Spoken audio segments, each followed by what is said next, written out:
Hello and welcome to Talking Dogs on a Tuesday because, yes, it is a bank holiday weekend just gone. So we are recording this on a Tuesday morning. Just for clarification, we have not seen the trap draw for the third round of the BoyleSports Irish Greyhound Derby. But myself, the exiled dub Tommy Lyons, and the wild one that is Damien Lonigan, although he's not so wild anymore, a bit domesticated these days. Well, we are going to be discussing all matters BoyleSports Irish Greyhound Derby. We're going to be looking back at what was a sensational second round of the Classic. 96 became 48, and it did so in some style. Tommy Lyons, good to see you. Damien Lonigan, good to see you. Damien, we'll start with yourself. I know you weren't in Shelbourne either night, but you were certainly finger on the pulse. You were regularly contacting me to tell me I was live at all times for some reason, and not to And say anything. your whistling was good. Your whistling, I thought, was very, very At good. one point, I was live, and I said, "No, do you know what? I'm just going to whistle to annoy people so they'll turn the volume down." But looking on from afar, I think it didn't disappoint. It was just wonderful racing from start to finish. Oh yeah, no, no, through the whole thing. It's like I thought it was going to be sort of like at the start. I thought it was going to be one dog derby or two dog derby, but geez, totally wrong. There's a number of contenders in. Yeah, says the odds compiler Tommy, who has a 5-2 favourite to win the Derby with 48 greyhounds left. Yeah, there Now, is liabilities. There is liabilities. There's liabilities. Tommy, he is a red hot favourite, Bakos Diamond. What we saw from him on Friday night was nothing short of sensational. 1668 to the third bend. Never thought I'd see 1670 been broken. Well, certainly not in any time soon. You were always on about the track getting faster, but across the board the tracks were good. But the 2903 was brilliant, but the 1668 was otherworldly. Yeah, but that has been coming, and like that any clock that stood 3 or 4 years ago is under pressure.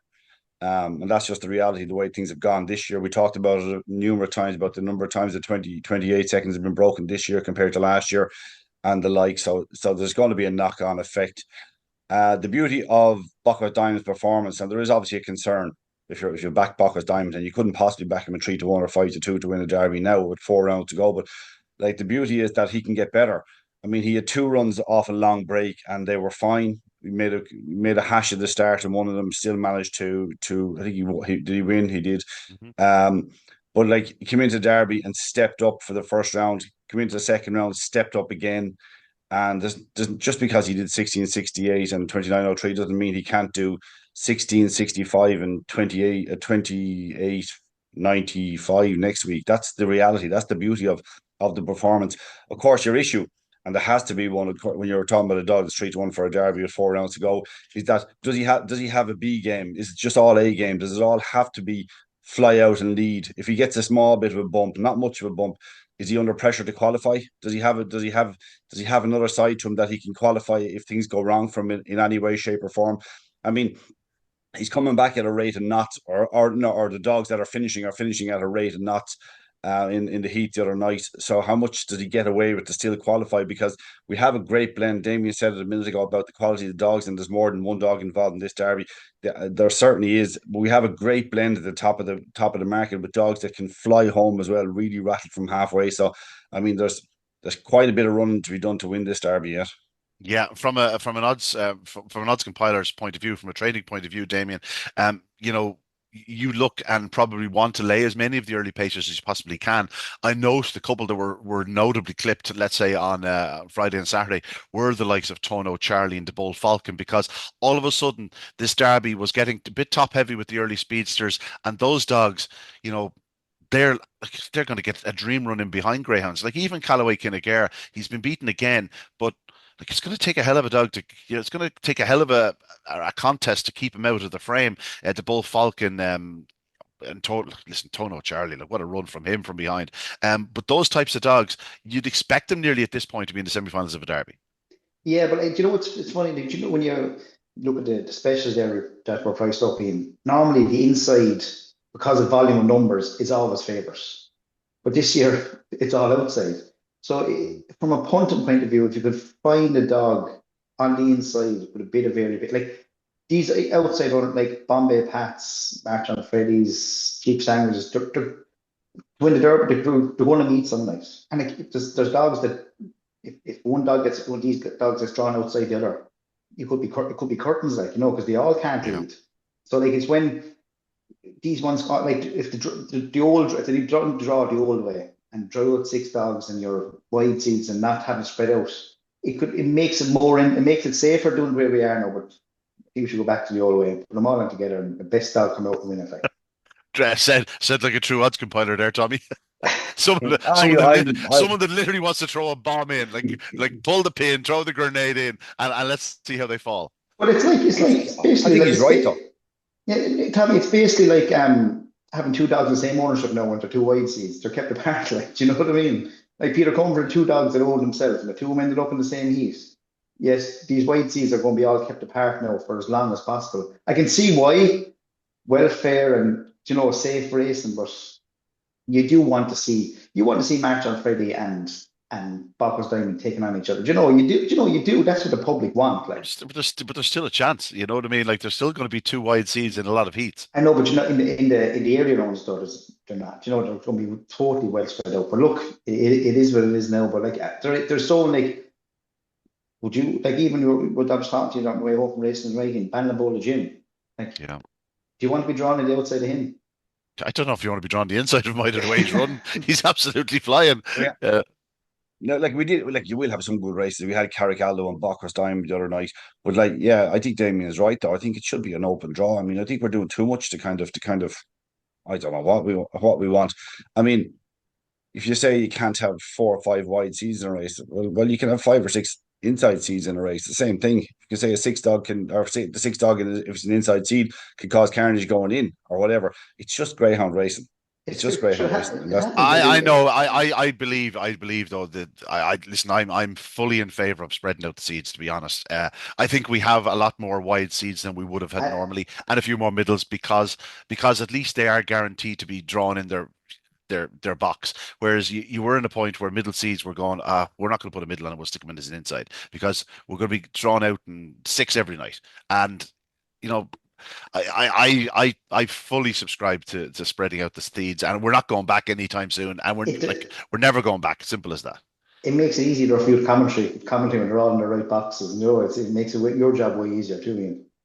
Yeah, because that's what it's all about making my job easier. Let's get into it. Let's get into the performances themselves. And there were so many to talk about.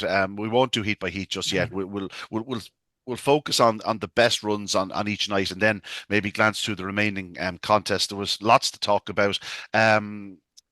Well, sure, we might as well start with Bakos Diamond, the 2903 1668. Tommy.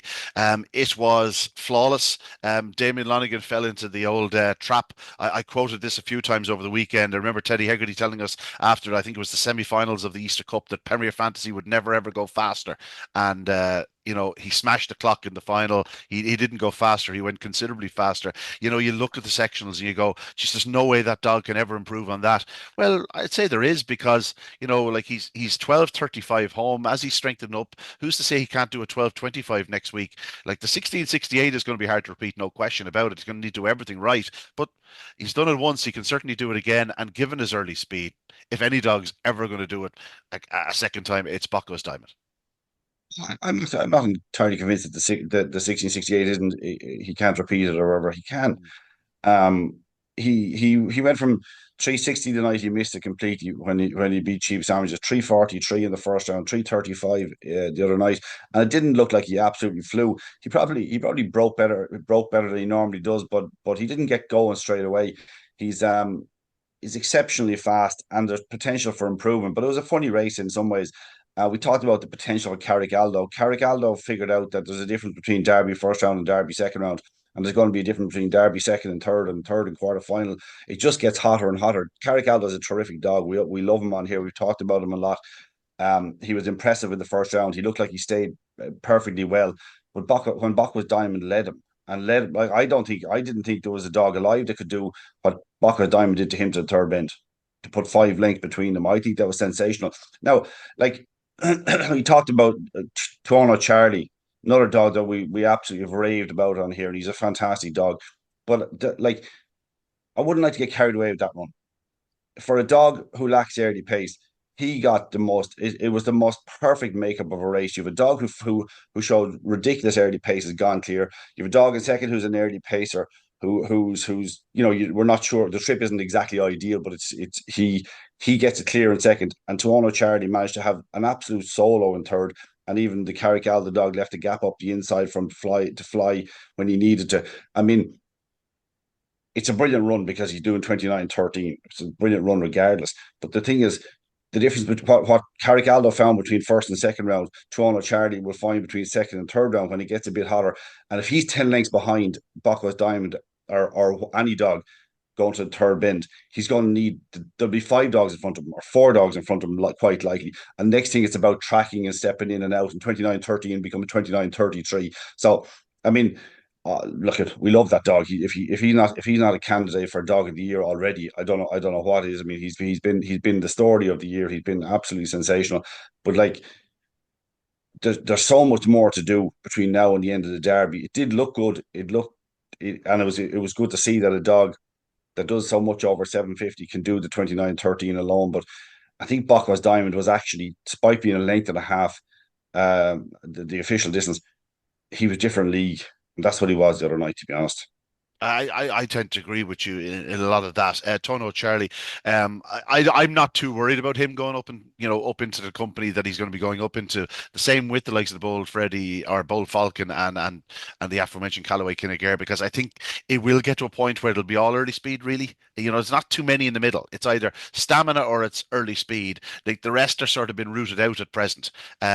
You'll have a situation where you'll have one or two that'll be sort of middle runners. When I say middle runners, I mean dogs that do a bit of everything. They're just all rounders. Likes of Tono Charlie, with the early pacers coming back at the third and fourth bends, things will get tight. And the likes of Tono Charlie, like he can make up 2.5 lengths and good dogs up the home straight. I think he'll keep qualifying. And I hope again, so.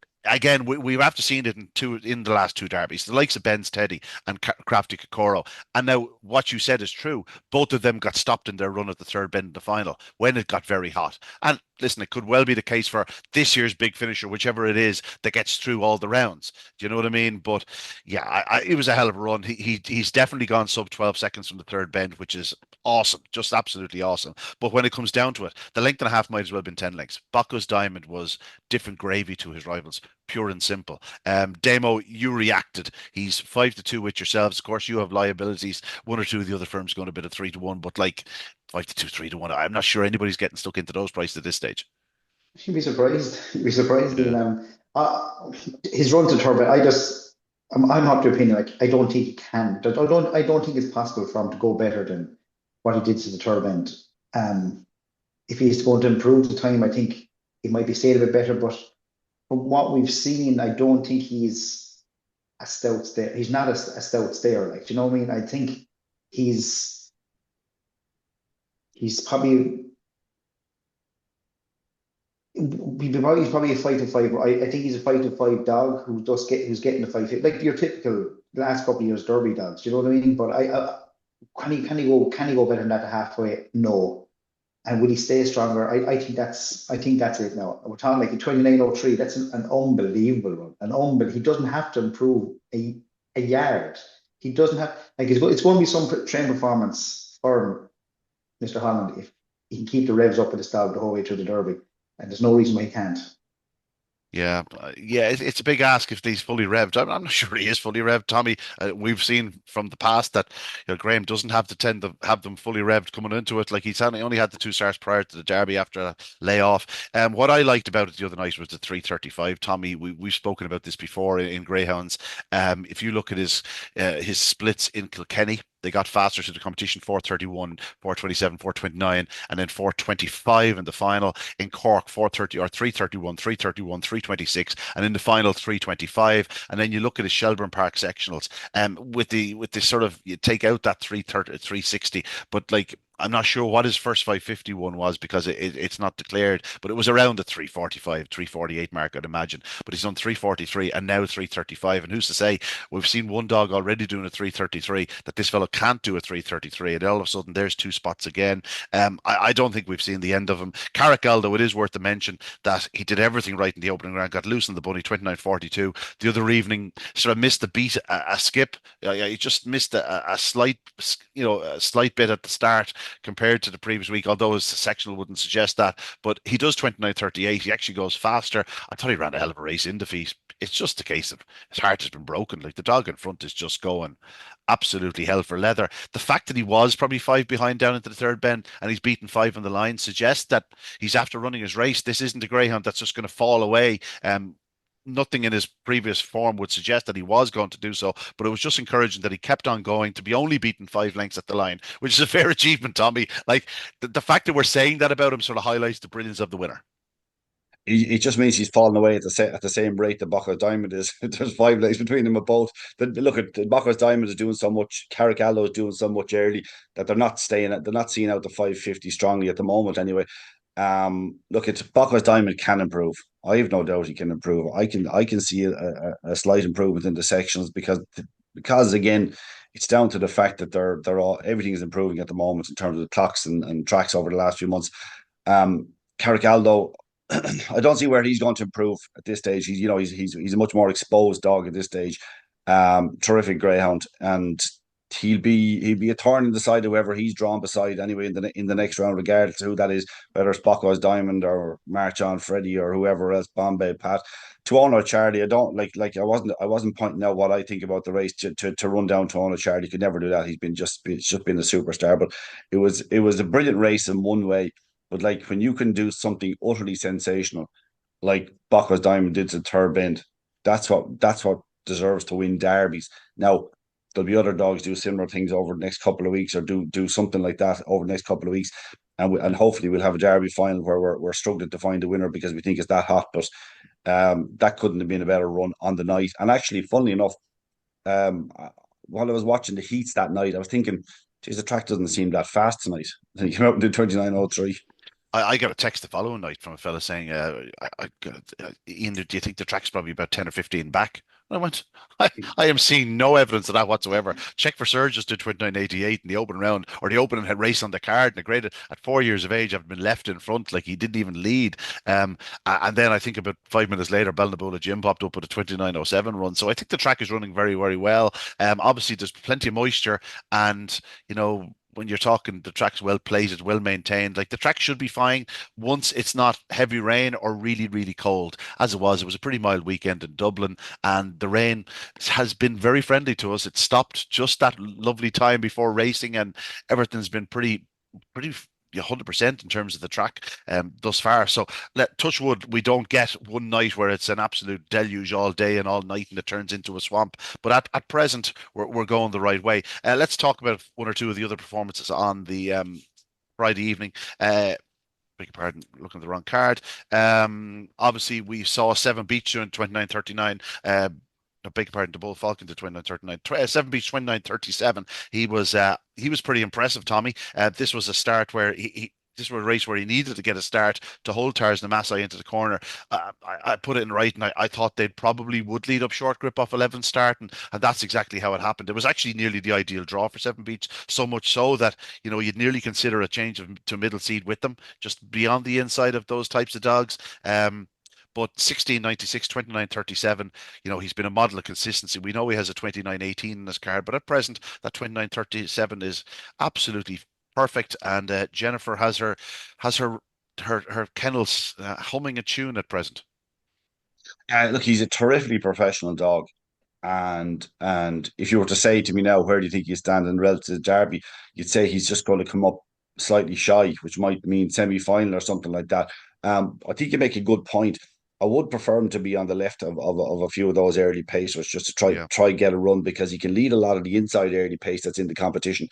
And I would prefer that, because it's going to take an extra maybe only 5 or 6 spots to the bend is what he probably needs, and he can go round in front most nights. So he's a smashing dog. There's not beyond the bounds of possibility that he makes it to the final. Like I'm kind of with you on that, Ian. I think I just worry that he get drawn out in 6 some night and might just struggle to get across and out and around in front.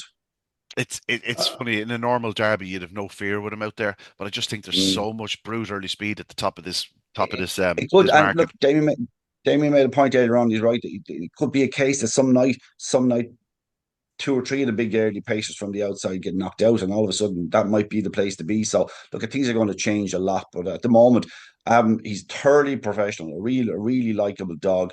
Probably just going to fall a tiny bit shy. Yeah, But that I agree, Tom, 100%. I was going to say too, he's a true professional, like, but he is a dog. If he does happen to miss the break some night, I think he qualifies way quicker than your the real ones that need to lead. Do you know what I mean? Because Yeah. look, he hasn't been hidden away all year. He's been running. You know, yeah. We've seen a lot of him. He's broken Ba 28 second battle barrier battle hardened. or danced a few dances in.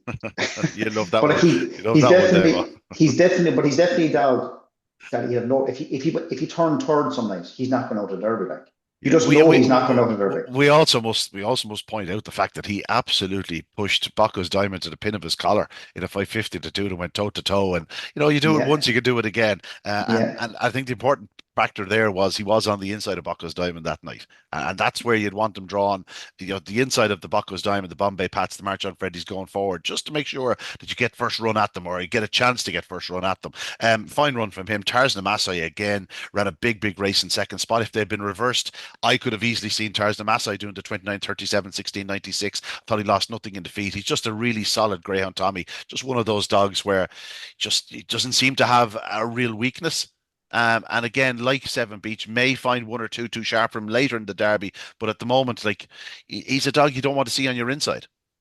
I think he'd run to the line again as well. Maybe got slightly outpaced by Seven Beach at one point of the race, but he did go back from he did go back from 333 to 340. So I mean he lost a length early. A length early can result in 2 or 3 lengths overall because you're positioning or being behind the dog or forcing you to do something else to track in your race. So a length early is an awful lot. It's more than just a length on the clock, I think. So I thought he ran a hell of a race. Yeah, so I Damo, what sort of prices are those two, Seven Beach and Tarzan Amasai?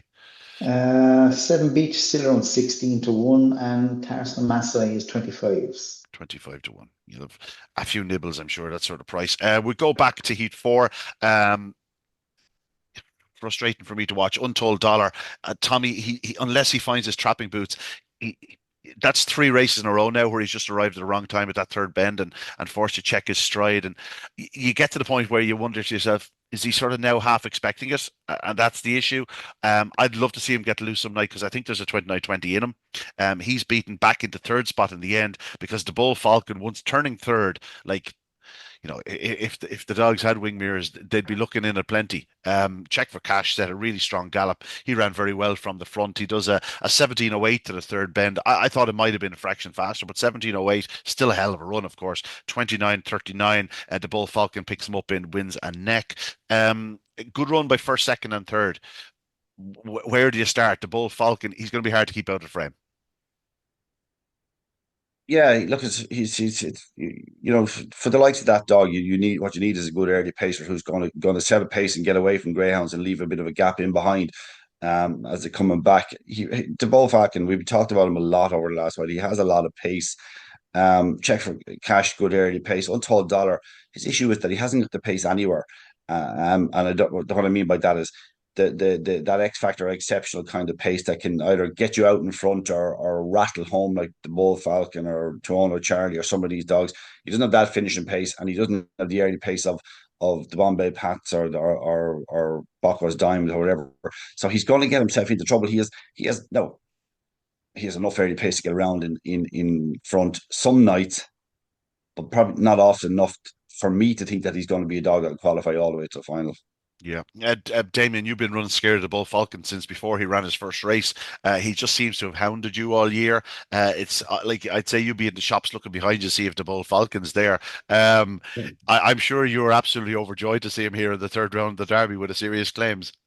And look, he's looking fairness. They knew in an early stage that he was good, and they put down their money. So no, fair play to him there, getting a good run. But he's definitely a bit of a thorn on our side. Look, he's a dog just like Kenwick and Agar. He's not going to be knocked out very easy, like because as so much every pace, he's going to be the one picking up the pieces on the way. So I'd say they'd be taking third and third every round. But he's been phenomenal since being switched to Ginger. The run is 600 was unbelievable. Yeah. I didn't think he had it in him, and he's definitely the step back and trip is not doing him any harm whatsoever. Just going back to Untold Dollar, a lot of running and a lot of traveling done this year too, doing, hasn't he? Like Yeah, but starting, he but Tom sort of Medal, he had went to England. back over. had that few months in the middle where he wasn't up to much. He looked like he was taking a break himself. Even Yeah, when he was racing, he just wasn't really. And it's sort of the penny on it has dropped in the last few weeks, and I still think there's a huge run in him. I really do still yeah. think there's a huge run in him. But sure, we'll see. Check for cash. He's running hard. You got to say he's just a nice dog. He's one that could certainly get in the way. If you have one of the big guns there, and he's not a big price either, Demo. No, like he's a little dog. Put him in trap one, and in any heat, he's worth it. And he'll step to three. But That's what will happen. no, but he's a dog who won't let you down. Like he's a professional and be inside, nice turn of early pace, and will do 29:40. Like so, you know what I mean. In other derbies, he'd be up there with the best of them. Like it just happens that the cream, the crop this year. So it's so good. Like that, these dogs are sort of you're not giving them a second thought really. First, second, and third there with any sort of luck could be in a Derby semi-final, and it'd be no surprise to see any of them in the final. But again, they will need that touch of luck. It's not fully in their own hands, just given the fact that when it gets really hot, check for cash, and they may not be leading the likes of the Bakos Diamond of this world and Bombay Pat. The same could certainly be said for Untold Dollar. The Bull Falcon. Again, his derby is largely going to depend on what sort of run he gets at the first and the third bend, and that could be the key to his sort of future progression in the competition. We better mention March on Freddy, the pride of the UK. So impressive in the opening round, 29:19. Demo, I'll start with you. He showed I'm not saying a different string to his bow, because even in his 29:19 success, while he did lead, it was his pace down the back straight and home that really impressed us. But in victory, he probably showed more why certain compilers elsewhere we're looking to take him on a bit. This isn't a dog that's going to be crash bang wallop every night. There are nights where he's going to find himself in behind runners, and that's all well and good in the second round of a derby. But when things really heat up at the end of the derby, like I'm not sure I'd want to be on a double figures or single figures at this stage. I thought he ran well in because like he didn't break and I don't. he brushed. I I don't. don't I'm not know. sorry. I'm not saying no. No. Nobody's saying he didn't run well. Yeah, But what he did was he ran very well. But in victory, you went, ah. You know what I mean? yeah, but he didn't break and he brushed off five after about two or three strides. So he didn't get the cleanest run to the corner. But if your cheap sandwiches or Bombay Pats turned the position he did, you'd be wondering would you have the same result? Like I thought he ran a minor. Obviously he wasn't as impressive as he was the first night, but look here, we're going back to it again. If he gets drawn in with these super early speed dogs, he can't afford to be coming out like he did. But look, he's only his second race in Shelbourne, third look around the track, fourth look around the track. You'd think, I'd say if you asked Dave Mullins, he's in a lovely position, and he's just praying for a half decent draw, I'd say. But like it's what a litter, 2 litre butters, you can have two of them, like Jesus, like it's Yeah, and there's a third one flying around the UK as well, Brindle Bully. Tommy, March on Freddy. I think I know what way you're going to go down. Just like to point out that Damien Lonigan pushed out March on Freddy after his victory the other evening. Yeah, but you have to go through the performance of the other ones as well. Like. Tommy, go ahead. What way am I going to go in? Sorry. No, I have a feeling you're going to side with me. That while he was impressive and he ran very hard to win, I think he showed where his potential limitations could be. Yeah, I am. Just one quick thing about back to Heat 4 for a second. The Bull Falcon. The Bull Falcon has beaten two dogs, Check for Cash and Untold Dollar, both of which have broken 28 seconds, one in Shelbourne, one in Shelbourne Park. And we're saying, they might struggle when things heat up a bit. Like that'll tell you the level of the derby at the moment. But the March on Freddy. Okay, I came away thinking from the other night that it's probably a dog that won't win the derby. Having thought the previous week that he's a dog that could win the derby. I read somewhere just some lads are talking about how he tracked really well, and to go inside at the third bend, that worried me big time. You get away with that at graded level, you get away with that in an ordinary open on a Saturday night. But if you don't have a definition of the type of dog you are, you're in a little bit of trouble. Now it's funny the way it happened, because I got a phone call on Saturday. Was it Friday? Sorry, that the lads were the lads who do clocks and all this, and I knew very little about March on Freddy, so I have to put the hands up here about his English form. I don't know English form very well at all. They were saying they were taking them on by backing House Martin and something else in the race. I can't hear Drewby's Metaphor. They were backing the two of them because they said that his English form suggested that sometimes he struggles to get by dogs, and it's not a lack of being genuine or whatever. Just take getting past dogs, on the outside, wherever, can just be a struggle when he doesn't lead. And they were taking a chance that he wasn't going to lead. So it suggests to me that there's no definition in the dog, that he's not a genuine wide seed. And now he's fast enough to win a derby. He's fast enough to lead or turn close or be on the outside and get around on the outside in a lot of cases. But if he's going to get caught behind and look to go inside or do something that's not a genuine wide seed, then you're saying you've got a dog that's likely to be out in 5 or 6 most nights, and then maybe thinking about going inside the third bend. That worries me in a big way. I was blown away by the performance in the first round, and I suspect that there's a chance that he'll get a heat next Saturday night where he'll be drawn to do something special again. So I'm not saying he can't win a derby, but I came away from it much less confident about him winning the derby than I was after round one. Now, again, Damien makes a good point. He's had 4 looks at Shelbourne Park. He's entitled to improve a good bit. So I'm not ruling him out by any means, but definitely it would temper my enthusiasm for the dog, that the fact that he's not a clearly defined dog. You know the way we say sometimes this dog goes up and he'll stay wide and stay out of trouble. This dog won't. This dog cuts across the first bend, and then if he's going for an inside run to third bend, and he mightn't always do that, but there's definitely the people who know English form an awful lot better than I do had concerns about it going into the other night, and I assume that those concerns, even though he'll get over them some nights and he'll cost them money because he will win like he did the other night, but I think the people will continue to oppose him. He's on heat. I don't know about the anti-post, but he's on heat. They will continue to try to oppose Martin and Freddy, and I think based on the run the other night, they have good reason to. Yeah, he has won 7 in a row, and the way you defined him there, you could also define Bakos Diamond in the same manner, his little brother.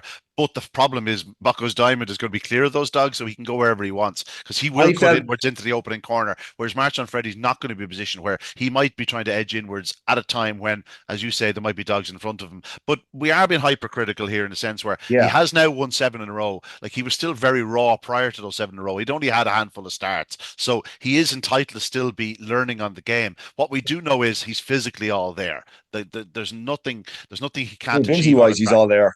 Yeah, ability-wise, he's all there as well. Like, absolutely. I'm not doubt he's got derby winning ability, no doubt about that. And I've said it.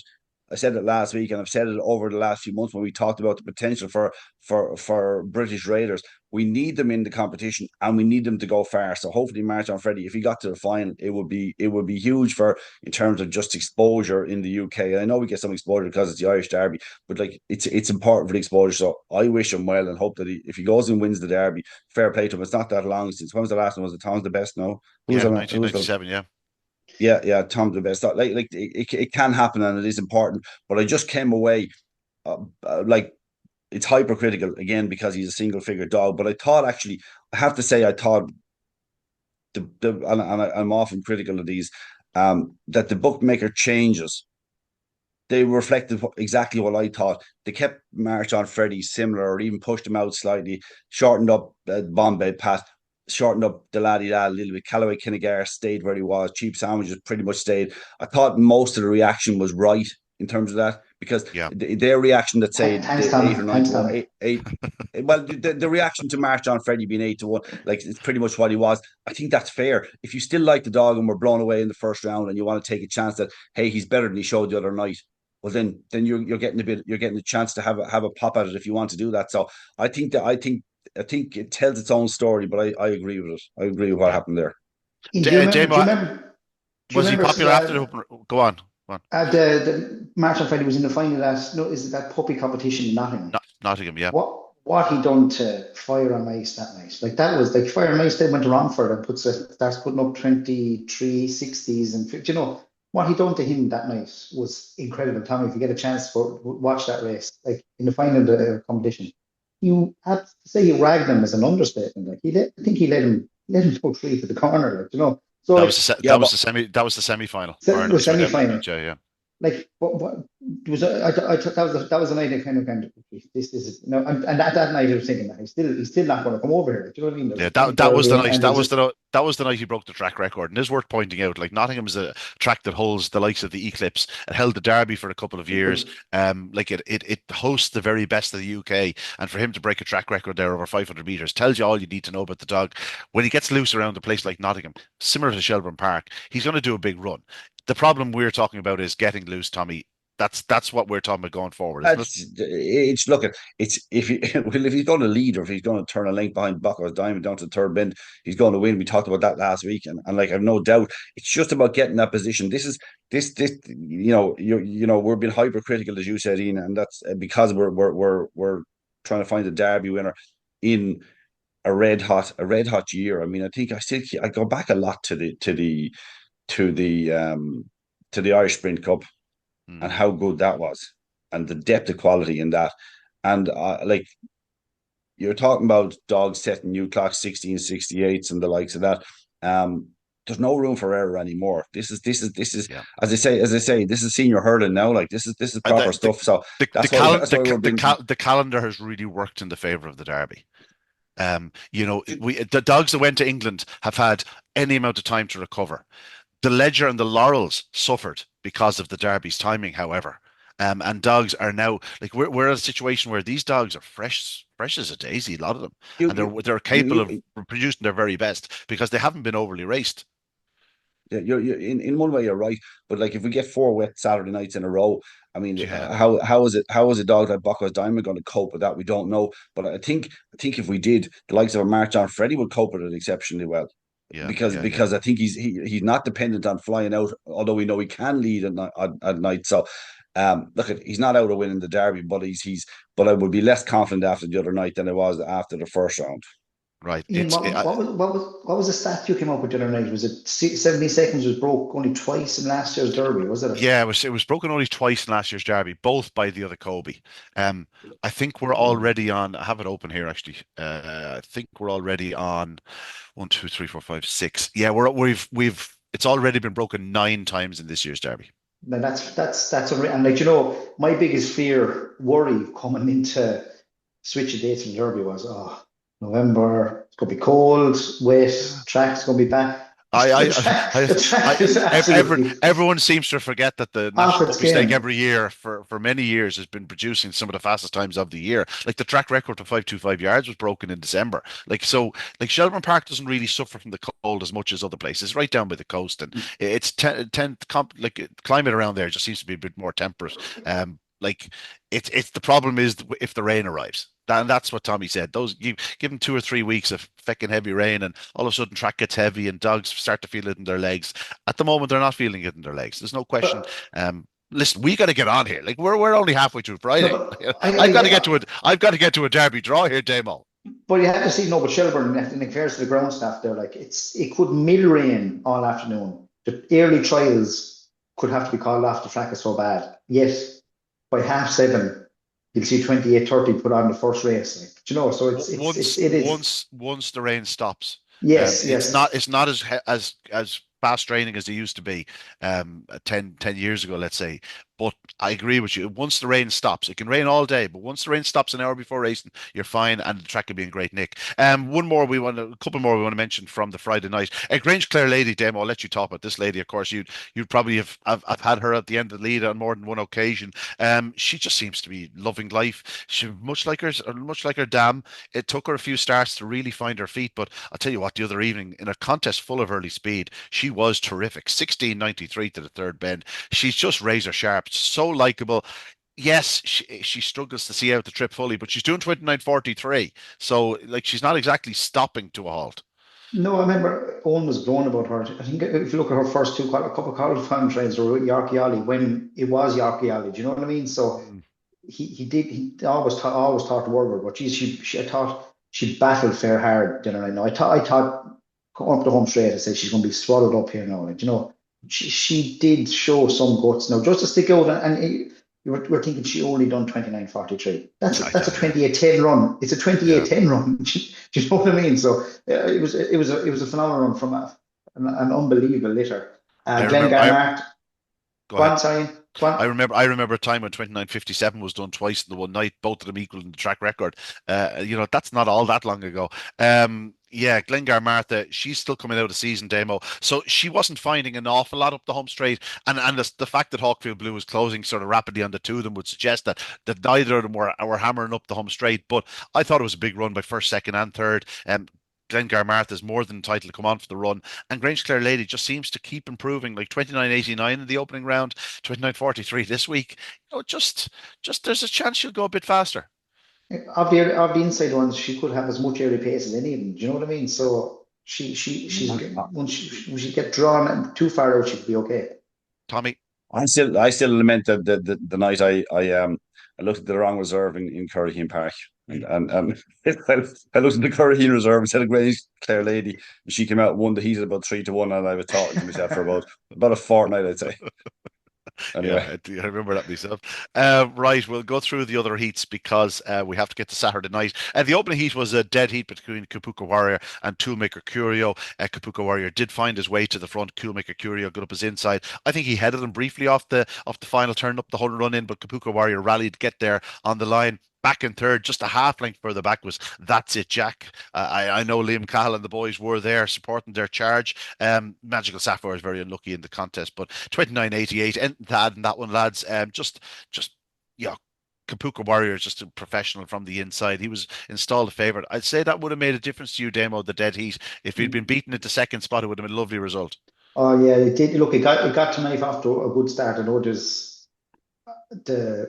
was only still a dead heat, but it's still the accumulators just still run on. Look, Kapuka Warrior, like check first cash. He's a professional dog on the inside. You know, he's going to run his race. Like he's way better than 29.88. Put it like that. Yeah. Fairy Footsteps won the second heat at a big price, tipped up in some places at 16-1. I'm not sure who tipped her up. Oh, that's right. Yeah, I did. Fairy Footsteps. She didn't win as I expected her to win. I was expecting her to take a flyer, maybe get around in front. As it was, she had shown plenty in the opening round. She seems to be showing signs of return to her very best. And this was a very messy contest. She found a seam up the inside down the back straight, but had to show the pace. Randolph Scott's was second. Dynamic Force got done once, twice, three times. He actually ran okay in defeat. You can ignore the time 30, 26, 17, 72. Dynamic Force, Tommy, we've been a big fan for a while. He's just going to need to sharpen up at boxes, but like there's still loads of pace there. But again, it's another level from where he's been. Yeah, it is. It is. And look, I said it last week. I don't see him as a Derby winner, but he's a smashing dog, and I think he will improve over time. He's still not doing things right at the boxes. I think he can improve. I think when Paul gets to work into him really for an English Derby campaign, we could see him excel. At the moment, I think he's just going to fall short, but he's still a smashing dog, and he ran his heart out. Actually, to be fair to me, Yeah, he did, Jay. He got stopped everywhere he went. Very Footsteps, a nice yeah, type. Damo went and dad. No, not really. Like just your man, his style of galloping straight, but it's the tail to the side. It kind of it's we kind of see hurt. The next thing I text Kevin Muster, he said, "Oh, he hurt his tail as a pup, so that's why he gallops." So it's just Yeah. you see these things, you be thinking the dog is hurt the way he's galloping his tail, but obviously it's just an injury he picked up, and he knows no different. It was like Damo back in the day, Tommy, prowling the dance floor with about 6 or 8 pints on board. Moving on to the eighth and final heat on Friday night. And that man, Jerry Melia, what a legend, first and second. Dino's Bay, has to be said, I was somewhat surprised by some of the prices he was available at during the week. I thought he ran well in the opening round. Would I have backed him? No. But I'll tell you something, he went a long way to trying to make every inch of the running. He was picked up by his litter sister and the bitch that shared the Oaks glory, a lucky Julie. She ran really hard to get up in front. She had been a real eye catcher in the opening round. Not too many people had missed her. So like she was popular. She was one of the few that was returned a shorter SP, Damien, than you were going during the week. She was a popular choice. Yeah, we were kind of banking on Tribal Seed to go off a bit shorter, but he was absolutely friendless in the market. He went off 9-4. But I look at Julie, sure she's only a couple of, I think she'd only one try. She'd no race since the Oaks, so she came back first round of Derby. Like number, as you're saying, unbelievable training performance by Jerry Yeah. Media. This lady is so consistent. Like she's able to play go run with the big boys as well as the bitches as well.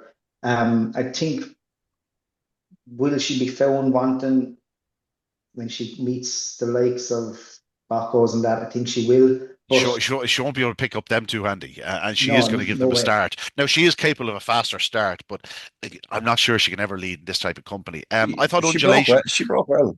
she did. I She thought just I thought a doesn't. lucky job, but just that she She got sort out. of She struggled. didn't have the pace into the bend. Yeah, And that's her issue. That's her issue. yeah. Undulation again ran huge race. She's showing all sorts of pace and power. She's going to need to sharpen up at traps, and we know she can go up much faster than she has been doing. But like again, she's one of those that she's going to be hard She's enough your to keep cliff out of greyhound. frame.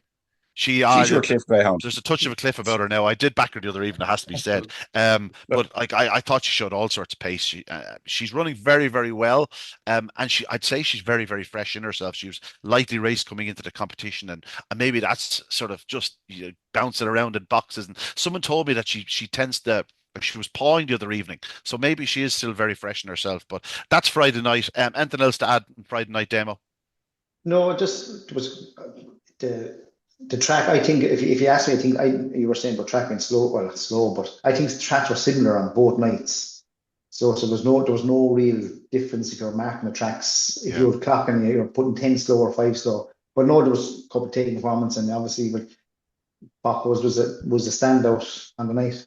Yeah, on the night and maybe on the year. It was a sensational run. Fastest of the year, second fastest time ever recorded at Shelbourne Park, and the fastest third bend sectional since the third bend clock went in. On to the Saturday night action and big performances. We'll get to Ballinabula Jim in a minute. He was the standard setter, but we have to start with Deladdy Da, Tommy. He's one of our he's one of our stars, one of our favorite dogs over the last couple of years, and how we would have taken this start in the semi-finals of the Derby last year. It was over early, 29:30 on the night. I would suggest that he's still not fully tuned, because this fellow off that start is more than capable of 29:10 or better. He definitely is. When he broke in front, good night, Irene. He'll need to do that most nights, and he can. And that's it's not lightning stuff that he was doing early. He can do better than that.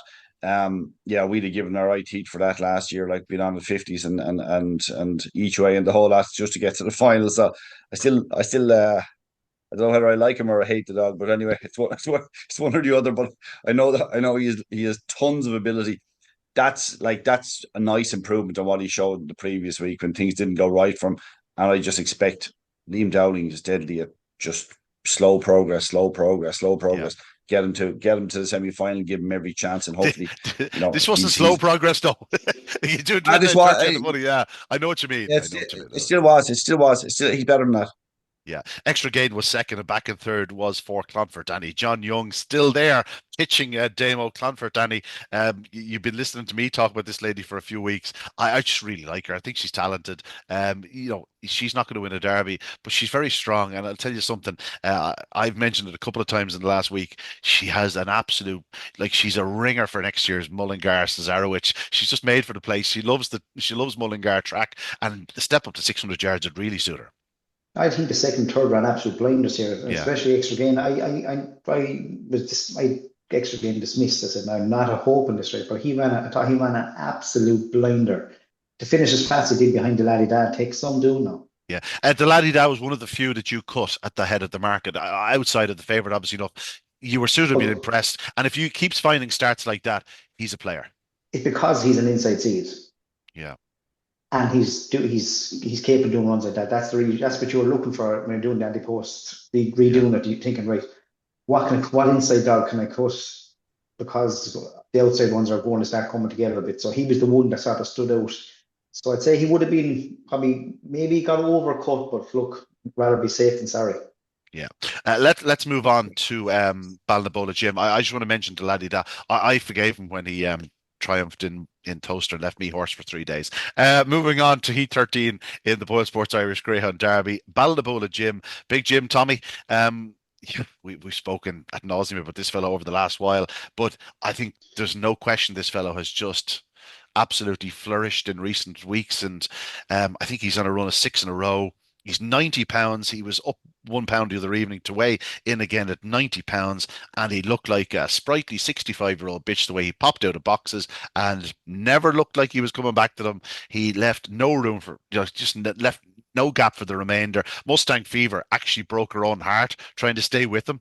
She's beaten 9.5 lengths in a head. For as talented as she is, she just tried to go with him, and I think she just ran out of steam. And Callaway Kinnegar, well, we're going to get to him. He actually came away well, but jumped right and took a hefty enough bump and just sort of got wallowed a bit in those first few strides and finds himself at the tail of the field. He gets stopped twice, 3 times. I'm not even sure you could see it on the screens because he was that far back at times, but he got stopped into the back straight, got it doing at the first and held up at the third, and he absolutely hammered home to grab second. But this was all about Ballinabula Jim. Brendan Murphy has him absolutely flying at present, Tommy. Yeah, I didn't see a 29:07 run, I'll be honest about it. He's a dog we like a lot. We talked about him a lot. We're always impressed by the fact that he's a 90-pound dog that's able to track the way he tracks.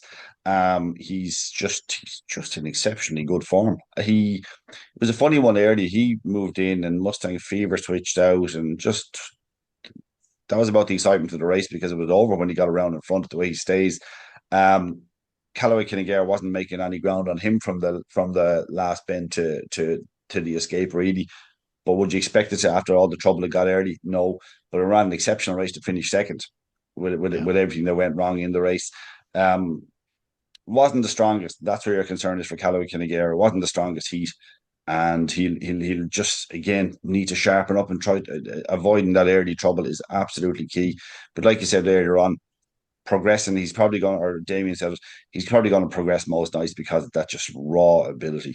Yeah, he is one of those dogs where it's a bit of a cliche, but the better the company, the better he will be. He actually would be suited by three or four early pacers, maybe with a view to getting a run in behind them because they're All not all wild seeds. they're yeah, absolutely. And it's very well, yeah, well, it's not very possible, but it could be by the semi-finals the way things are going. Damo, like Ballinabola Jim, how do you price him? Like, I suspect if this dog was 78 pounds, he'd be even shorter. I think it's the fact that he's a big 90-pound dog that people are sort of going, ah, well, like, what'll happen when it he just keeps producing. And like the 29:07, like we talk about it like it was a bit out of nowhere, but the 31:98 for 600 yards on his card is amongst the top three or four fastest runs ever posted for 600 yards in Shelbourne Park. So we know he is a massive, massive engine. And he's now all of a sudden doing 3:38, 16:96. And that's the most impressive part of it. It's not the 29:07. Fast dogs do fast times, but it's the fact that he's doing it at the third bend. Like that's unbelievable. I mean, I like he was the biggest cutter tonight. He was 66-1 before the first round. I think I had looked there. There's nothing on him. So, like, it's not as if everyone knew he could run, but as Tom was saying, did they think he'd do? Maybe Brendan Murphy might have thought of it because he knows obviously more about the dog than all of us. But did they think he'd do 29.7? No, No. not a hope. Brendan Murphy's gone from a situation where he had to retire Ballinabola Ed, one of the fastest greyhounds we've seen in the last 10, 15 years. He's never done 29:07 and he's never done 31:98. All of a sudden, Brendan, a matter of months later, has a Greyhound who I'm not saying that we all sort of dismissed, but we thought he had a ceiling. We thought he was a good sort of dog who'd do 29:50 for 550. He'd do at 32:30 for 600 yards and loved the long run to the corner. And here we are going into the third round of a derby, and the likes of the favourites are going. God, I hope I'm not up against Ballinabola Jim. Like it's just a remarkable sort of progression. I suppose any dog that's 90 pounds is entitled to improve and fill into his frame and whatnot. But like he's now won 12 of his 28 starts. He's rarely been out of the frame. He's just a really solid beast. That's what he I is. I thought he's been flawless the last couple of weeks since that 600-yard competition. I think he was beaten in 5.75 was the last time he was beaten by Ray Hope Beach. But I had him down as a 5.75 600 runner. As I said, 29.07. I didn't think he'd go anywhere near it. But he's phenomenal. Like, but being a big dog, you think if he gets a touch or a bang, he might just take a small bit more Yeah. time to regather himself than a smaller dog. But look, he doesn't have to think about that now the way he's coming out, does he? No, by this time it was safe to say the track wasn't good, Nick. It was going really well. Now the dogs after him all produced career best displays. Let's do them in order. Bubbly Shadow, obviously formerly known as Merritt's Inclusion. He's always been a dog where I was so impressed with his debut at Shelbourne Park that I was expecting this dog to be a superstar, and he's turned into a really good dog, no question about it. He got to the semi. He was second in the Kirby, and even then, you think through that stake, just doesn't seem to be quite the finished article yet. Well, his last two runs were pretty good. Like he ran very well behind Tarzan Massa in the opening round. He did come in for support the other evening. People were willing to take on BoyleSports Bob, given the fact that he's capable of giving them a start, and all of a sudden you're thrown on the outside in any bit of traffic, and that's exactly what happened. He actually ran very, very well to grab third spot, but Bubbly Shadow was different gravy to his rivals. He broke on terms. He showed superb early speed. He was massive down the back. He does 16.98 off a 3:43, which is pretty good running. You know what I mean? Like we've seen the very fastest ones doing sort of mid 3:30s, late 3:30s. This fellow's doing a 3:43, 16.98. So he's good for a little bit better. He's not the most natural starter, but 29.24 was just a hell of a run, Tommy, from a dog who I think it's safe to say the penny is now dropped. Yeah, they need quicken up nicely to lead the two inside dogs going into the bend, Hawfield Abbey and Fred Point Harvey, and it was over then because he he stretched away from about halfway to the fourth bend, even just before the crown of the last two bends to open up a huge lead. And boy, you're looking back to see where BoyleSports Bob is, and he's trying his best. Actually, ran the last two bends very well as well, but. There's no fluke about that performance. That's a lovely performance. Obviously, going to have to improve again, but that's a lovely performance. 29, You 24, you, you doing gave him a good doing clip most things demo. right. Yeah, you kind of have to, because the bubbly the bubbly syndicate might, yeah, come in behind you if you didn't clip them Yeah. enough. But no, it was a very good performance.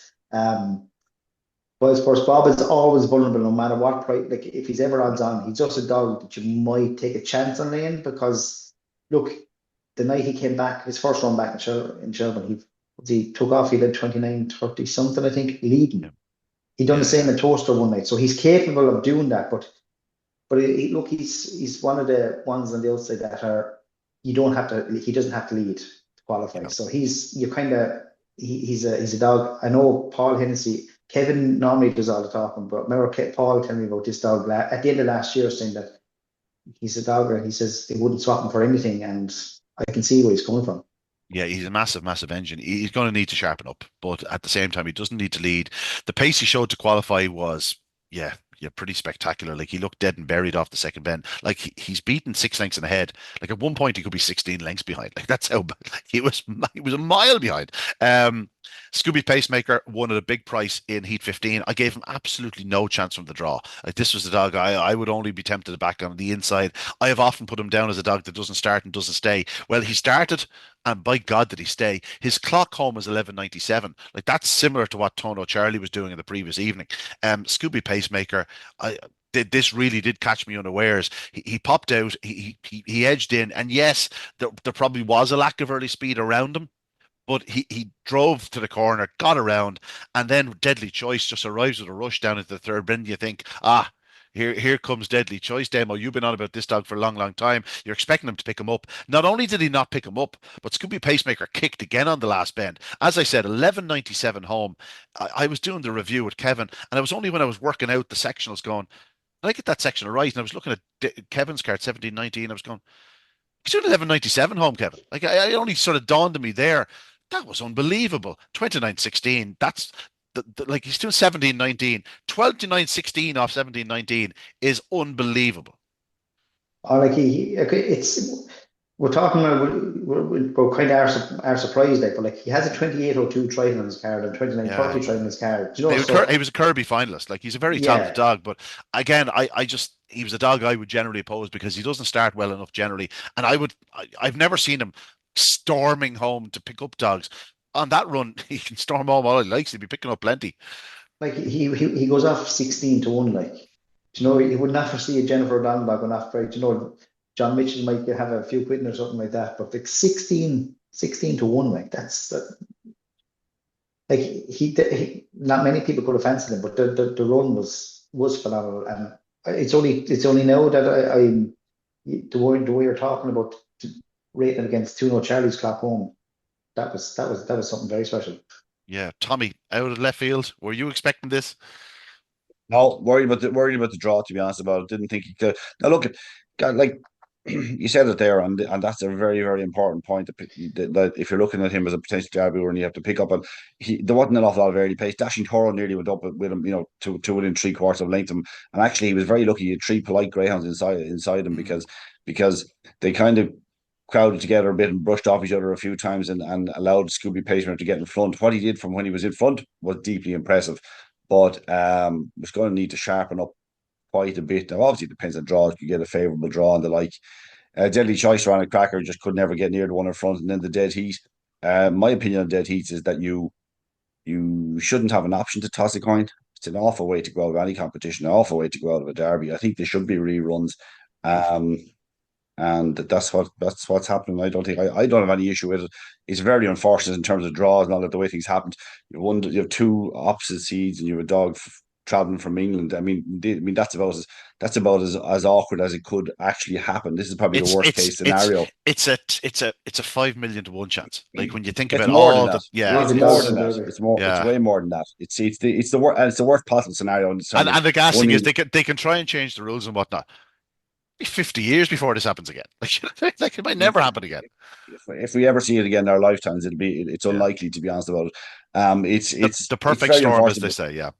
Yeah, Yeah. exactly. And I just think there should be a rerun, because you've got a week between the derby. It's not like there's the old English derby where you had the 2 run or 3 runs in 8 days and all that. There's none of that. So I think it would be an awful way to go out of a derby by a toss of a coin, especially if you fancy your dog could go a long way in it, or if you backed your dog each way, hoping that it might be the type of dog that'll go to a final or whatever else. So look, it's just an unfortunate the way. I mean, Yeah. you couldn't make it up. Two different countries and two different seeds. I mean, it's just unfortunate. That's Well, all we it have to is. say, whichever goes forward, we wish them the very best of luck. But we also Yeah. offer our commiserations to the one that doesn't go through. Cheap Sandwiches won the final heat. Tommy, the report I wrote said something along the lines of Cheap Sandwiches read the brief.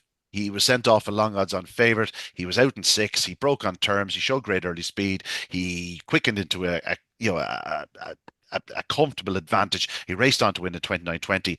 It was a hell of a run by a Greyhound who's looking increasingly like he can play a big part in the competition. Yeah, he is. He definitely is. The only thing is that he'll have to find an extra half length maybe out of boxes, when it gets a little bit hotter. That's all. But he's improving. When he's in front, he's quite devastating. And the fact that he only beat Hotwood 4 lengths, you say, when he led and did this.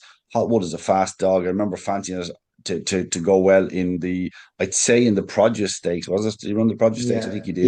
yeah. Yeah. I think he's a dog that caught my eye earlier in the year anyway at some stage. So I think beating him 4 lengths is better, is even better than it looks. Yeah, it is. Ballymacbriar just met Hotwood at the third bend. He was forced to check his stride. He was the third qualifier. Demo Cheap Sandwiches took a little cut. Yeah, he did. I know it was saying there's only a four dog. He Damien Denique, Ballymacnique going out was a bit of a blow. But Cheap Champion he was a trees on chance, a one legged trees on chance. Should made up for the first round, but look, he's one of the outside brigade, as you could say. Yeah. He's to get the final of the Lee Strand in Yeah, Tralee. Is Cheap, that Cheap right? Sandwiches. Yeah. He led for a long way. He was only picked up Yes. in the closing. Did you? No, he didn't win it. It was Dashing Toro won No, it. Dashing Toro one. Dashing Dashing Toro Toro won won it. it. Yeah, Yeah, yeah, yeah, yeah, yeah, yeah. Which highlights how big an engine he is. He got squeezed the other night, and if he does progress, like had it gone to a rerun, everyone was telling me, oh, he'd have been four on Dashing Toro. Like Dapper Rupert or Arthur Cornflake isn't a bad dog, but I think Dashing Toro is the type of dog you don't want to be taking on a 2 dog trial. yeah. Do No, you know what I no.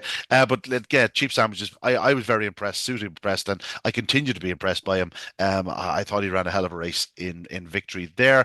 We'll skip back. I didn't think we'd be leaving Bombay Pat till nearly one of the last. He was so sensational in the opening round, especially to the third bend 29:34. The other evening had to work a bit harder. Again, he gives his rivals a bit of a start. For him to race up to down to business and get around that as quick as he did was very impressive, Tommy. But again, if Cheap Sandwiches needs to find a half length that boxes, Bombay Pat needs to find that length, and he needs to find it pretty sharpish. Yeah, Bombay Pat's probably not going to the way we talked about it. That just seems to be a style of racing, doesn't it? It's like he's a dog that waits for the boxes to open rather than trying to anticipate anything. He has brilliant pace, down to business for Bernie Connolly. Great to see him running so well. He showed terrific pace to almost halfway before Bombay Pat went by him. But you'd have to like that Bombay Pat had to go that far to hit the front. You Yeah. have to like his attitude afterwards, because sometimes you'd say if a dog, an early pacer, doesn't do that, then they're in trouble. You love his attitude. He's a real all-round dog, Bombay Pat, and he's a definite player. I don't want to back him at the price, but he's a definite player and a danger in any heat because of that pace up and around the opening bends, up to and around I, them. his pace 2 to 3 was huge as well, Damo. Like down Yeah. to business is a solid yardstick. He put a fair bit of daylight between himself and him down into the third bend. Yeah, but I tell you what Bombay Pat done in the first round from the line to the corner. I don't think I've ever seen anything like it. The zip he has, it's unreal. But like that, I think after did he win a stake? But no, was he beaten in the final an A3 stake in Cork? Tommy, was it or Yeah. He was beat by Yeah. his kennel yeah, companion He was. yeah, yeah. yes. And I remember just Graham Holland doing an interview afterwards, and he was just spoke about Bombay Pat and just said that he's just not a trapper. He's not a natural trapper. So obviously he never was like, so he's not like this could be Bombay's Pat style of running. So like that's his Achilles heel is the trapping. But I'd say if he could trap on level terms, there's no dog in Derby would lead him. I go any of the big players. If Bombay Pat trapped on terms or could trap on terms with him, I think he would lead them all. But like Yeah, I don't think he ever will. I don't think he ever will.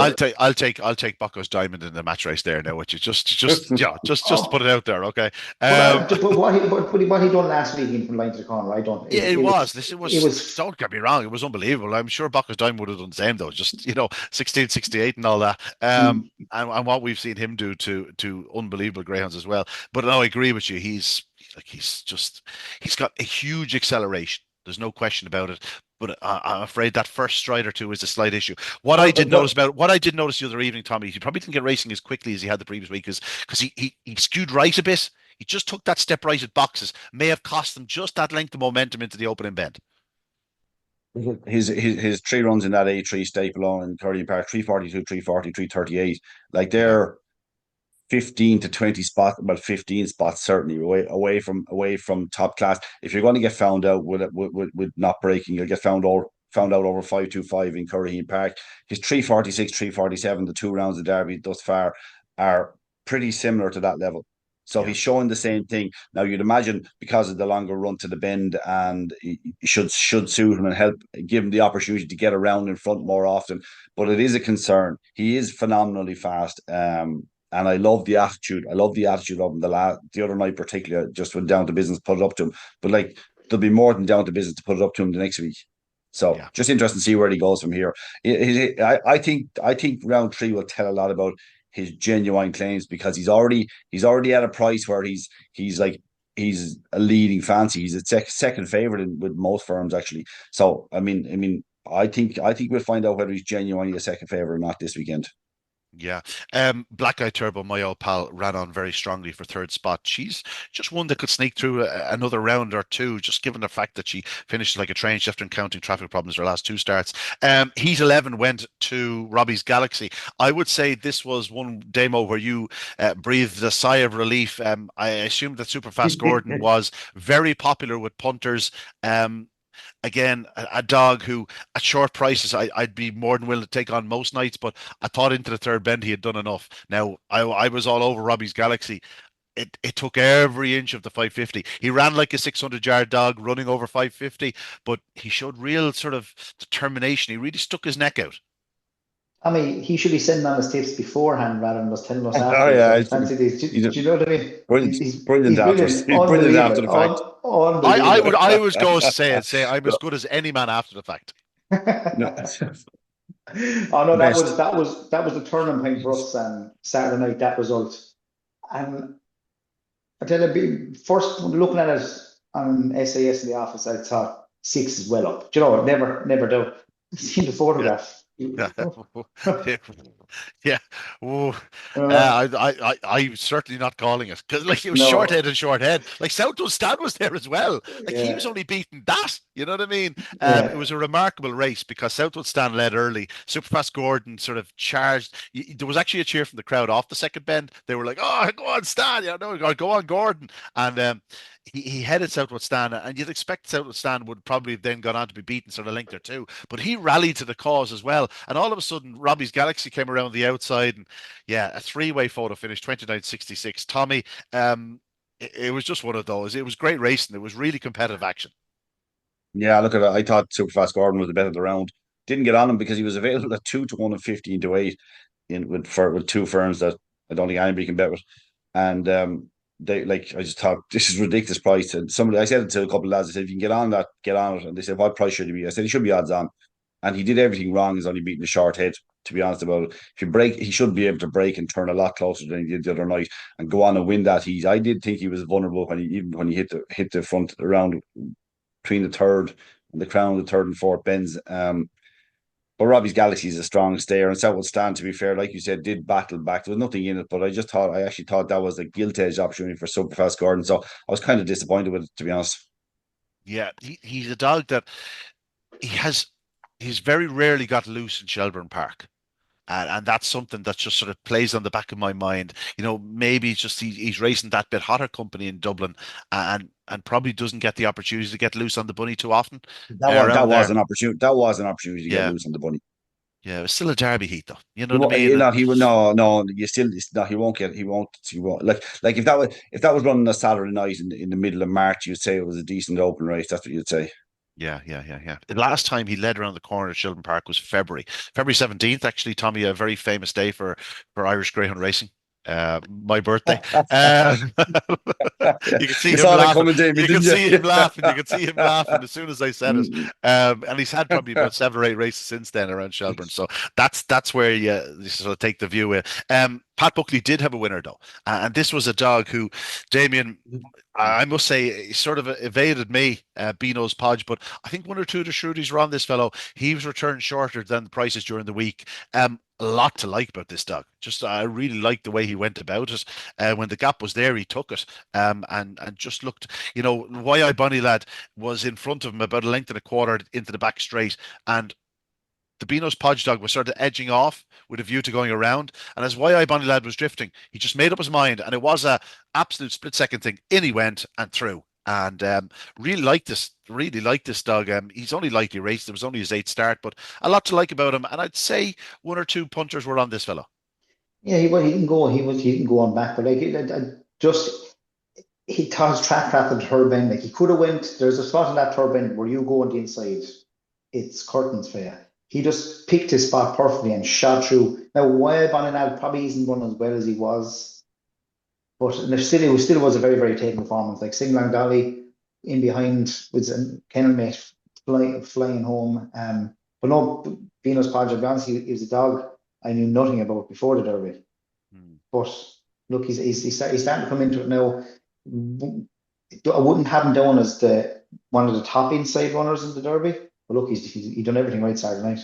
Yeah, I never thought I'd be saying like an inside dog is now where we used to talk with the wide seeds. Like that's probably where there's a little bit of wiggle room in terms of all the strength that seems to be on the outside. But if you are an inside seed and you get your draws, I'll tell you one thing, you have a chance. That's it. 16 heats. I don't believe we missed anything out, did we? No, I think we got all 16 heats. Tommy, anything to add? What's your overall thoughts on the Derby? No, just that being out podgy, he did 29:10 on the clock on debut in Yall.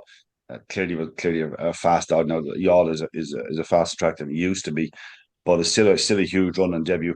What my overall thought is that we will learn so much next week. By the next Saturday night, that we should have a fair idea of the Derby winner. Damien said at the start it's wide open. It still is. And look at if Bakos Diamond can repeat what he did the other night in terms of his early pace. That's going to take a fair bit, no matter how much he's coming back late on. It's going to take a fair performance to lower his colours. But like he's depending on doing that for 4 weeks. That's what makes the Derby so good and so unique. You have to do it 6 weeks in a row. So you can't just be a smash and grab merchant. You got to have a second string to your bow. Has he got that? I hope so. Or if you're connected, you hope we never have to find out that he just continues to show that early pace and blitz them, because what he did to a dog as good as Carrick-Aldo, a dog that we think a huge amount of, a dog who won a Bar One Sprint Cup last year, was a Laurels finalist last year. That's pure early pace. What he did to him to the third bend is nothing short of phenomenal. So um I don't look at, is it asking a lot for him to continue to do it? I actually think he's capable of better. But will he be able to do it 4 weeks in a row? I don't know. That's what you're banking on, if you're, especially if you're going to take a price like 5-2 or 3-1 at the moment. Yeah, it's funny enough. If you are taking those prices, it wouldn't be a bad thing to see him sort of miss the kick and not produce as big a run next week and qualify. Even if the sequence is ended, because it is worth pointing out he's seeking 12 in a row, lads. I think the signs are all there. We've been talking about for a long, long time as potentially a very, very special hound. Those runs in Cork in particular, Tommy, like Well, like you know how strong that form is, and like it rings true. it's not just Cork. It was in Kilkenny Enniscorthy, as was well. it? And Kilkenny, but Kilkenny. when he was taking on, sorry, Kilkenny, when he was taking on Broadstrand Seed, and we've seen what Broadstrand Seed can do. I mean, talk about the form of that. I mean, a dog to break a track record in a sprint, in an Irish Sprint Cup on his first run over two bends. And this dog was able to show the pace to mount more than Matthew Merdy. That's phenomenal stuff. I think, look, at he can do it. He can do it, and he can go and win it. But did you say, wouldn't be a bad if you miss and qualified? That's fine. But I tell you what, it'll be a very hard 29 or 30 seconds for supporters if he misses the kick on Saturday night. But did March on Freddy? What was March on Freddy's run the other night? Was that his kind of things going a little bit wrong? And all of a sudden next week it's much more perfect. Maybe it Potentially, is. if he gets a kind draw with, let's say, one of the slower wide seeds on his inside, and he's out in six, and you know, who's to say he can't do it at 29, like that 29-19? Like Oh, look at he could easily look do a at 29-10 again. You know what I mean? he can but March on Freddy. The March on Freddy I saw in the first round can break 29 seconds. Yeah, If he gets a clear run early. Balnabola Jim did 29:07. yeah, yeah. we're not we were never thinking, geez, that dog can do 29:7. We're not thinking he can march on Freddy if he gets a clear run early. If he broke in front of got around on a fast track, if he's in heat 8 next Saturday night, when the track tends to speed up a bit as the night goes on and continue to work on it, if he gets a late heat, he can do 28, he can do 28:99. Yeah, he can. And Damo will be keeping an eye on that. He's after laying the track record at 10 to 1. Lads, Uh, just one before we go. See looking at the form of the first round of the race day in Kilkenny, right? yeah, Bakos Diamond beat Broad Transit, Hogan Stand, who was at 29:30 in Tralee. Julie Jim was favourite for the Galway Oaks. Dynamic Force was fifth, and Toolmaker Note was sixth, and he's 28:09 in Shelbourne. So yeah, what a race yeah. that was. Unbelievable, unbelievable. Damo, you're what is it? Is it 2-0 to the Layers? Are you in front? For just we good first round, just about came out on top the second round. So we've tried to kick on now for the third round. Yeah, he's trying not to hurt his shoulder there, Tommy, as he pats himself on the back. Tommy, just taking a quick look through the betting. Is there any value there that or something that jumps out? Like I think it's pretty much on the money, the market. There's not too many that really jump out. I think Demo's doing too good a job, but is there anything I there that know you'd be tempted at? I do know you'll be tempted by it. 33-1 undulation. I do know you definitely be tempted by that. There's And if actually two at 33 to 1. I still think Untold Dollar has a huge run in him. I'd be hoping for a kind draw in the next round, but listen, we'll talk about that again. No, I think that's actually where I saw as well. But outside of that, no, they've all I sort of think pretty much found their price, I think. I think some of them are shorter than ideal. I think Balnabola Jim has gone too short. Cheap Sandwiches is probably too short. 200 Charlie is probably slightly too short. Seven Beach is about right. BoyleSports Bob about right. The Ball Falcon probably too short. Carrick Aldo way too short. Undulation about right. Or maybe slightly bigger 33s. It's yeah. It's I still think you're if The, you're doing you have to think like a think like Damien to find the value there because Don't think he's like thinking. me. I'll tell you why. Not very often. Not very often. Only to do with greyhounds. You want to. You want what I mean is if he's looking to say that all these wide seas and early paces, some of these can get knocked out. So if you're going to back something else, you've kind of got to think in your mind. Okay, I really want to take on Bakos Diamond and Bombay Pat. That's what you got to think. The laddie da at 10 to 1 is still Good reasonable. use. yeah. No, I agree with you. I'm not sure anyone ever wants to go down that sort of minefield, sort of thinking like Damien Lonigan. That's for another day. Gentlemen, well done. We have discussed all matters Boyle Sports Irish Grand Derby. Sadly, we don't have the draw. I am going to be closing up my computer in about a minute and a half, 2 minutes, and then racing to Shelbourne Park to get there. The two boys just chatted way, way, way too much. Before we end up, we have to mention, of course, a fantastic night in Galway on Saturday for young Evan McAuliffe, Damo. Not only did Drumbeg Pearl win the Phones Galway Oaks, but he also won the supporting Stephen Malloy Memorial with Drumbeg Apollo. So a good double for a young man who certainly seems to love the game, and he has some nice dogs about him. Yeah, look, it's great to see the likes of Evan, even that nationwide thing last week, and Daniel O'Reilly. Like, if you know, if you make another one now on Evan, like, it's great to see young people like that. And look, that just goes to prove if you get a good dog, anyone can do it, isn't it? Yeah, absolutely. €10,000 for the phones. Galway Oaks again are thanks to Gabriel Carey on his wonderful sponsorship of that competition.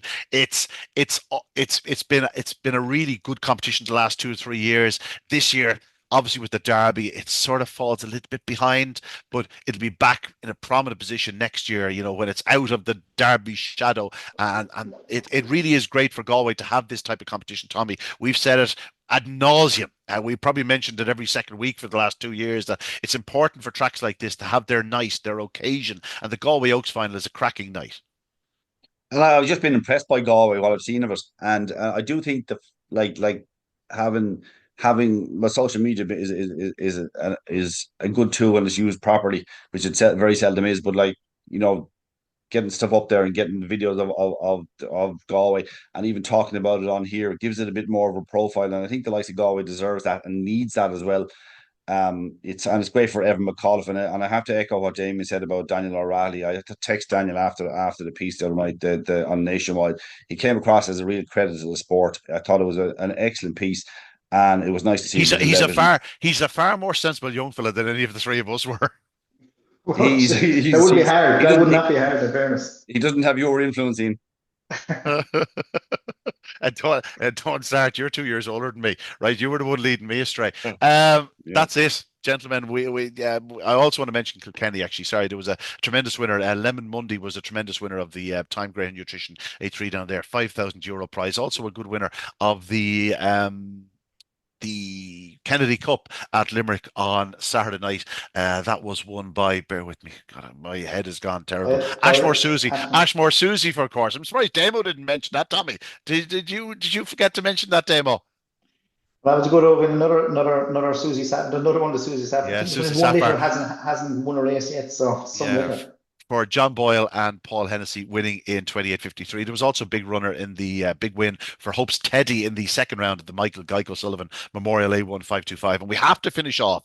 It's been quite a few years for Jennifer O'Donnell, but she had a great weekend. Not only did Scooby Pacemaker go so fast, and Seven Beach Impress on Friday night, both of them winning in the second round of the BoyleSports Irish Greyhound Derby. But she ended the weekend in real style with Born Racer winning the Fair Warrior at Mullingar, made the most of the draw, charged through the opening corner and held off the red hot favourite Road Exile in a tremendous finish, winning by a neck in wet and windy conditions in 21:74. So well done to Jennifer and to John Mitchell, her I was going to say long suffering husband. He's not that long suffering, but he's one of the great characters, a gentleman, and it's great to see his name down to the winner, Born Racer. So well done to them. But that's it from us on Talking Dogs on this Tuesday evening. We'll be back in 6 days' time to review the third round action from the BoyleSports Irish Greyhound Derby. My thanks again to the exiled dub Tommy Lyons, and of course the wild one Damien Lonigan from his now domesticated bliss situation. But that's it from us.